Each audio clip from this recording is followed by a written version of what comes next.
Maraming salamat po. Grabe. Alam na alam po natin ang kwento sa pagiging isang mabuting kaibigan ni Tuto pagdating sa paglalaro. Hindi lamang paglalaro ang tinatrabaho ni Tuto, kundi kasama ang pagmamahal. Palakpakan naman po natin si Tuto. Okay. Dire-diretso na po tayo. Ang susunod ko pong kasamang magte-testimonya at magsasabi kung gaano kabuting tao si Tuto Miraflor. Gusto ko pong tawagin ang buong barkada ng Bogsame, kahit sino pong representative sa kanila. Lahat kayo pwedeng dito na muna tayo. Parang in-chat. Ayan, si Jackie. Okay, parang hindi pa ho kaya. Sige po. Punta na tayo sa tanong na sino si Charlie Tuto Miraflor bilang isang kaibigan. Kaya naman tinatawagan ko sa unahan ang 15 taong kasama ni Tuto sa buong buhay niya. Palakpakan natin. Pong Pamapyo.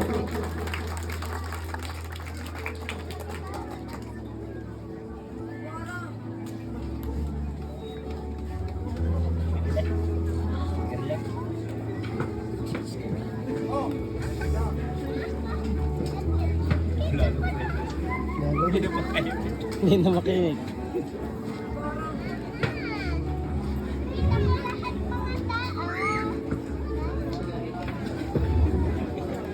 Magandang gabi po. Salamat po sa lahat.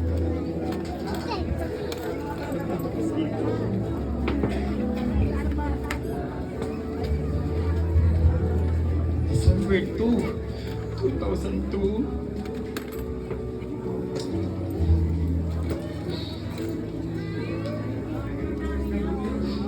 Nagkasama kami dito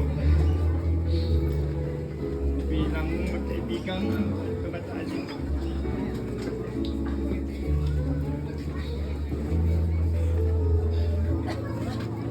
Almost 16 years ngayon.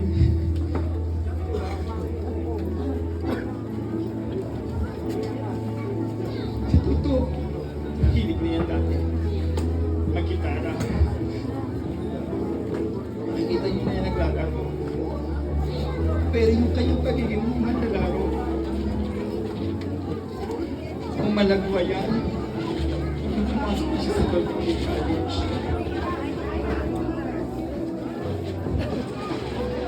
When he was 13, 15, ang Golden Gate College, visa, hindi yan napapasali. Bata-bata malaglag. Third, is masaya dyan ang UP. Ayun, bumalaglag pati. Kawa sa babae. Pero na si Tuto ang pumasok dyan, siyang nag-angat ng Golden Gate Colleges pagdating sa larong basketball.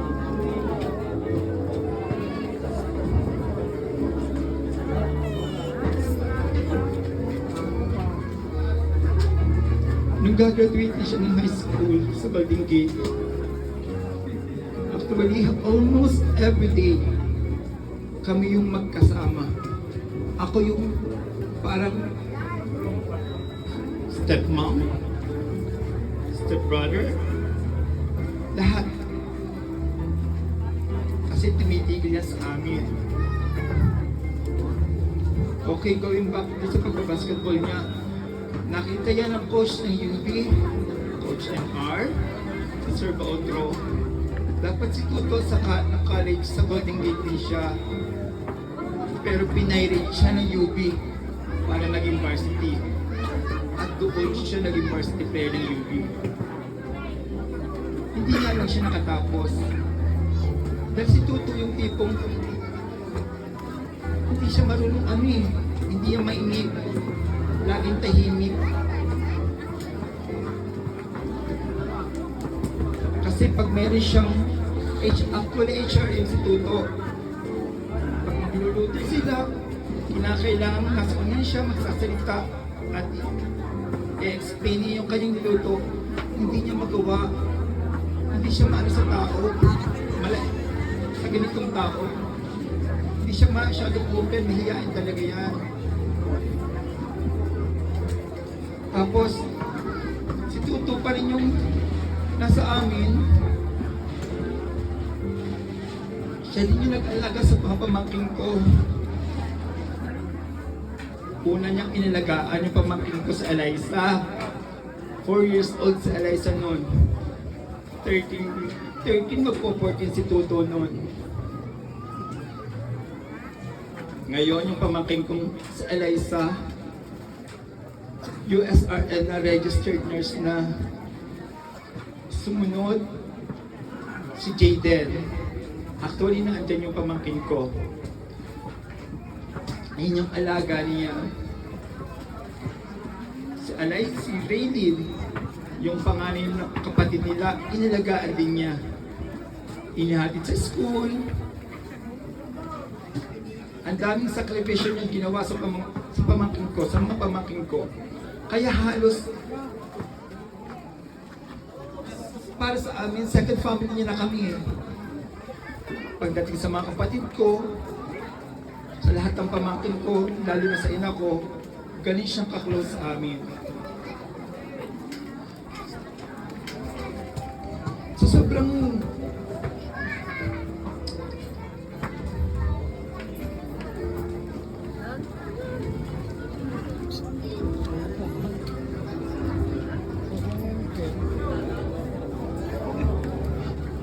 Maganda pa nga pala dito.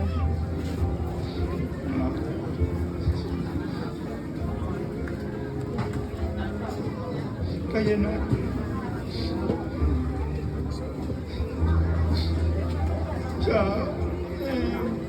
siya kata ini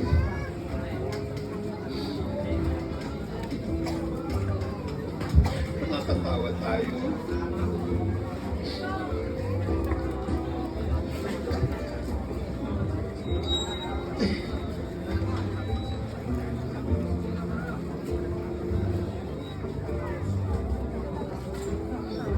Sabi ko nga Ha? nagapit si Tuto, kaya niya umalis. Kasi gusto niya makatulong.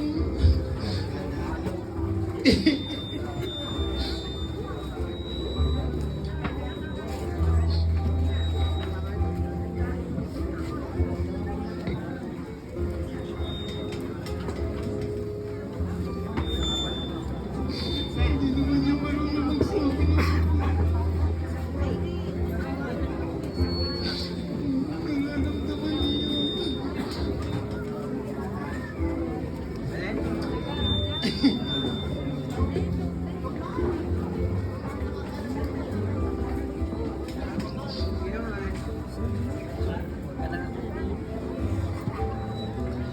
Nakalat ka.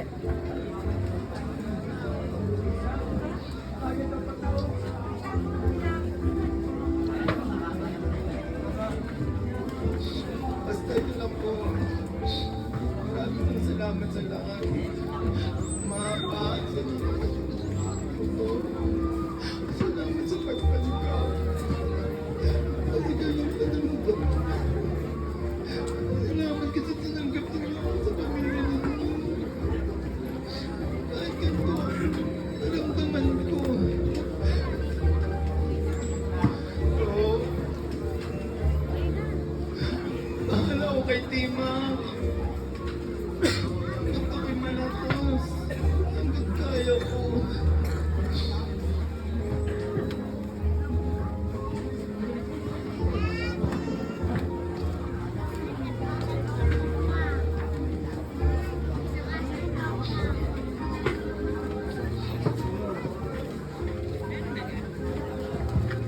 Maraming salamat po.